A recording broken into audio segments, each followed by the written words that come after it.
Bien-aimés frères et sœurs, vous connaîtrez la vérité et la vérité vous affranchira. Ça, c'est pas moi qui le dis, c'est la Bible qui le dit. Mais moi, je vous dis mieux. Vous connaîtrez la vérité historique, notamment celle de vos ancêtres kémites, et vous aurez une vision globale de ce que c'est que la vraie souveraineté politique. J'ajoute, vous reviendrez à la spiritualité africaine ancestrale et vous comprendrez les enjeux de l'indépendance économique. Et pour terminer, vous accepterez votre identité culturelle kémite et vous obtiendrez deux choses. La première, c'est la paix. La seconde, c'est le développement, à une condition. L'unité de toute l'Afrique noire, l'unité de tous les Noirs du monde entier. Otep à tous, bienvenue sur la chaîne des panafricanistes par essence, par conviction et par excellence. Celle des citoyens kémites par nécessité et obligation de combat. Nous sommes une chaîne qui n'est guidée que par nos ancêtres et rien que par les ancêtres qui appartiennent à l'égrégore du monde noir. Par conséquent, nous ne croyons en aucun Dieu venu de l'étranger. Toutefois, cette vidéo n'est aucunement destinée à inciter à la haine ou à la violence, car nous menons un combat qui est d'abord et avant tout spirituel, intellectuel et démocratique.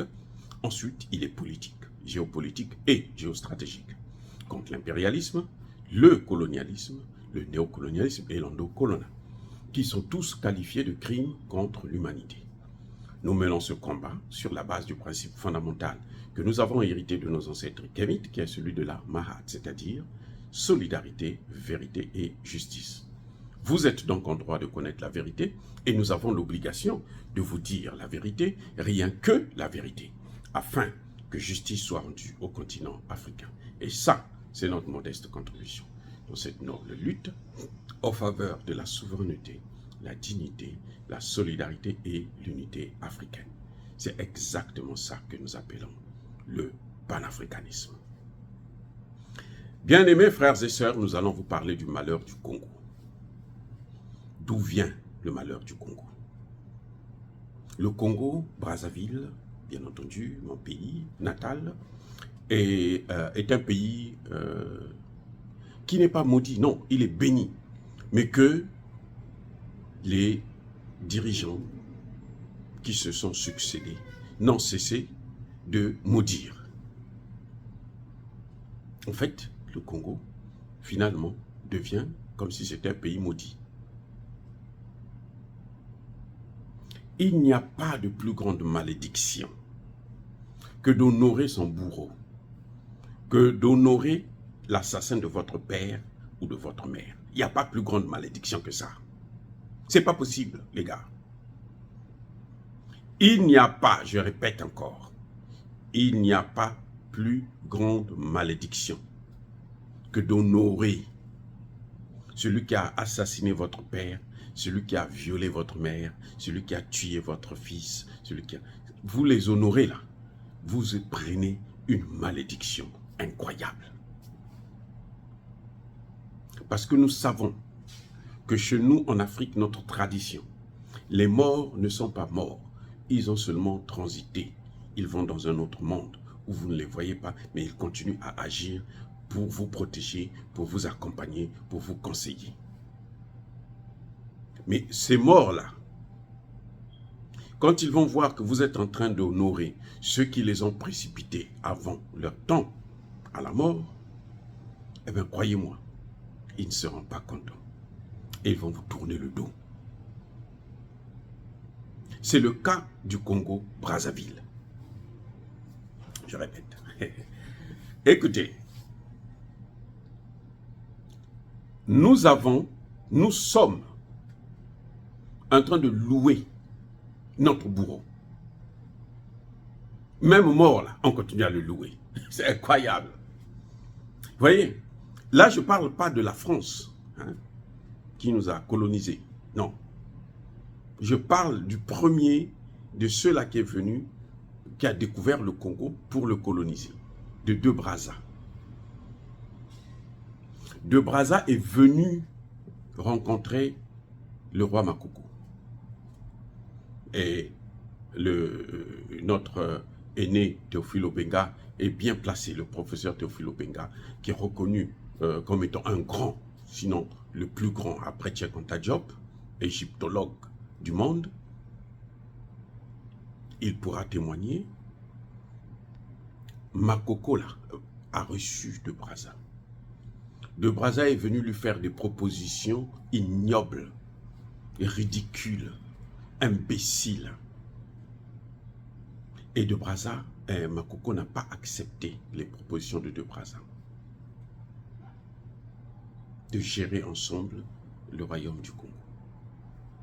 Déçu par le roi Makoko qui ne voulait pas céder à ses injonctions, qu'est-ce qu'il va faire pour l'humilier?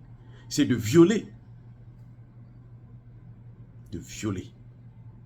une femme dans la cour du roi. Donc il a violé là, notre mère à nous. Ce de Brazza que vous voyez. Il n'y a jamais eu de traité Makoko de Brazza. Il n'y a jamais eu de traité entre Makoko et de Brazza. Les grands historiens aujourd'hui vont vous le dire. Il n'y a jamais eu de traité. Mais de Brazza viole dans la cour du roi, humilie la royauté, humilie nos ancêtres. Et nous, qu'est-ce qu'on fait en retour? On le loue. Vous voyez, à double titre. D'abord, la capitale de Brazzaville, la capitale du Congo, on donne le nom de Brazza. Brazzaville. Il y a même des Congolais qui donnent le nom Brazza à leurs enfants. Vous allez me dire qu'il y en a qui ont réussi et tout, mais ça c'est le hasard. C'est toujours... Ce n'est pas parce qu'on a l'argent qu'on a réussi, on est toujours maudit. Bref, vous savez que les noms maudissent. Hein? Vous savez, dans notre culture, le nom vous maudit. Quand on vous donne un nom là, qui porte une malédiction en soi, eh bien, vous êtes maudit. Quand on vous donne le nom d'un criminel, vous avez de fortes chances d'être criminel ou d'être maudit aussi. C'est clair. Bref, on prend la capitale de notre pays, on donne le nom de Brazza. Donc on est en train de louer de Brazza. On est en train de le glorifier. On est en train de l'honorer, alors que c'est un criminel. Sa place serait en prison. Vous voyez ce qui se passe? Ça, c'est la première erreur et malédiction que nous avons portée sur nous. Et tous les Congolais, je dis bien tous les Congolais, y compris le président de la République, nous sommes responsables. Nous payons le prix de cette malédiction. Je répète, tous les Congolais. Et deuxièmement, comme si ça ne suffisait pas, on va créer un mausolée de Brazza. C'est-à-dire qu'on va aller prendre le reste du corps de Brazza, je ne sais pas où, en Algérie, on amène au Congo, on dépense des milliards pour qu'il se repose en paix dans le pays qu'il a souillé. Même devant Dieu là, même devant Dieu, le Dieu là de Jésus et le Dieu des musulmans là, même devant ces dieux-là. C'est que quand ils nous regardent, ils disent, mes enfants, vous êtes devenus fous. Vous êtes devenus fous. Vous allez peut-être, les chrétiens vont dire, on a pardonné. Ça ne marche pas comme ça. On peut, qu'on le veuille ou non, on peut pardonner. Mais il y a des choses, déjà, il y a des choses qu'on ne pardonne pas, telles que ça, ce cas. Parce que ça nous a conduit après à la colonisation et tout machin, tous les dégâts que ça entraîne jusqu'à aujourd'hui. Nous sommes toujours colonisés, on n'est pas encore indépendants. Vous voyez, donc, la malédiction du Congo vient de là. On fait que célébrer un tueur de nos parents, de nos ancêtres. Eh oui. Le roi Makoko, c'est un des grands rois de notre pays. Puisqu'il a régné jusqu'au Congo-Kinshasa. Parce qu'il faut reconnaître que le Congo, là, au début, là, le Congo, là, c'était le Congo-Kinshasa, le Congo-Brazzaville et le Congo-Angola, avec K. Quand je dis Congo, là, Congo avec K. Donc, ça, c'est une très grande malédiction que nous portons sur nous et il faut qu'on se débarrasse de ça. Comment? On n'a pas le droit d'avoir le mausolée de Brazza chez nous. C'est-à-dire qu'ils ne peuvent pas venir sur cette terre-là. On le garde encore, c'est clair. Ça, c'est un. Deux, mais il faut changer le nom de la capitale. Pendant que notre père à nous, hein, le premier président, Youlou, traîne là quelque part en Espagne et autres, on préfère aller prendre de Brazza pour amener au Congo, mais on est en train de maudire le pays. Mais c'est ça la malédiction. On peut vous faire croire, vous allez voir des magiciens qui vont vous dire non, allez prendre ça, vous amener, ils vont vous dire c'est pas vrai. On vous trompe, vous dépensez de l'argent pour rien. Au contraire, on est en train de souiller le Congo. On est en train de maudire notre propre pays, nous-mêmes. C'est la responsabilité des Congolais de se débarrasser du corps de Brazza. À moins que, à la rigueur, là, sur son cimetière, on met des chaînes. Parce qu'il est, pour dire qu'il est en prison. Oui. Et il faut changer le nom. Et moi, je vous fais une proposition. On peut appeler la capitale Brazzaville, Massamba Deba, ville. Qu'on a fait le stade Massamba Deba.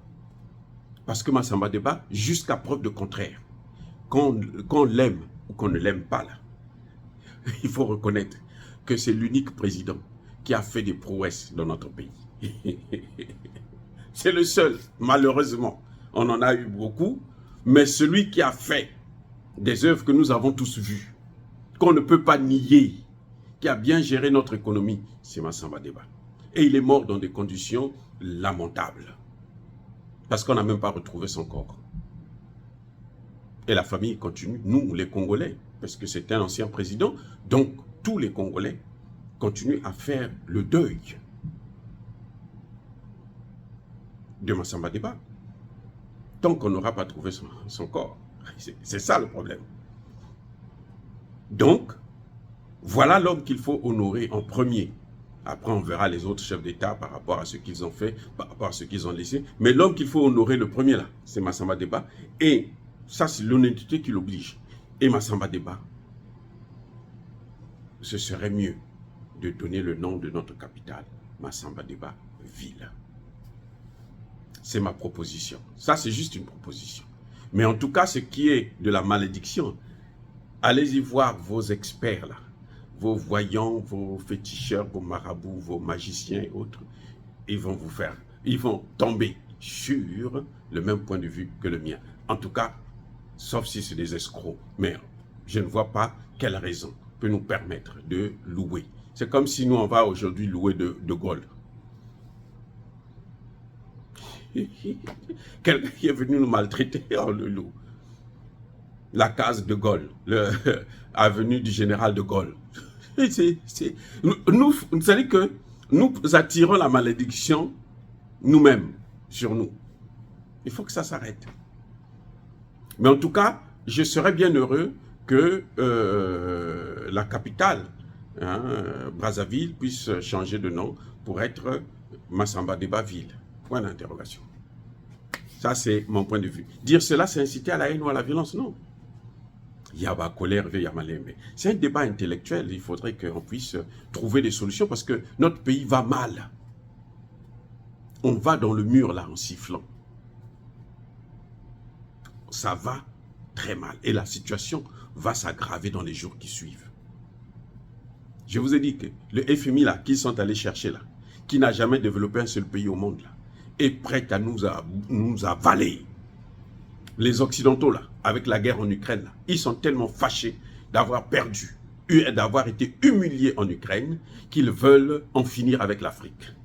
Et si nous continuons à jouer avec nos problèmes-là, croyez-moi, nous allons souffrir, nous allons disparaître. Peut-être pas cette génération qui a l'argent, hein. Eux, ils ont de l'argent, les dirigeants. Mais après eux, là, même leurs propres petits-enfants payeront le prix. Mais alors, ce serait même plus grave que nous.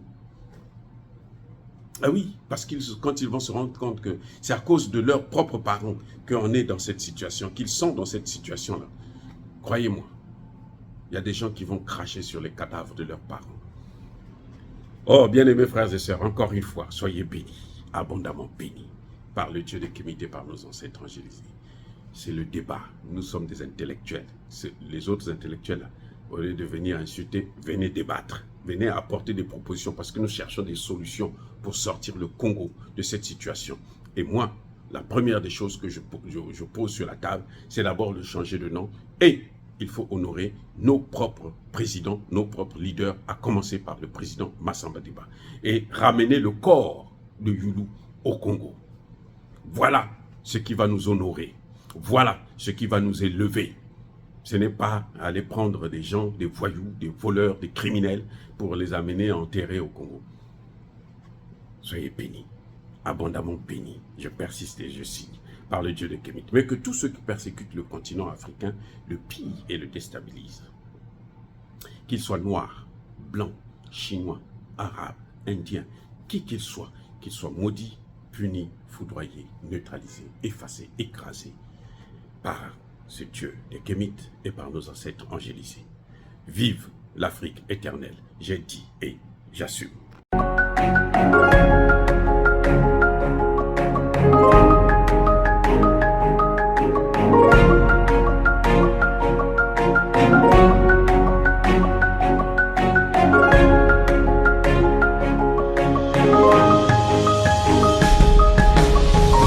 Eux, ils marchent par la foi et non par la vue. Mais moi, je vous conseille vivement de marcher par la connaissance scientifique et historique, notamment celle de nos ancêtres kémites, par les 5 sens et par l'intelligence. Abou Abia.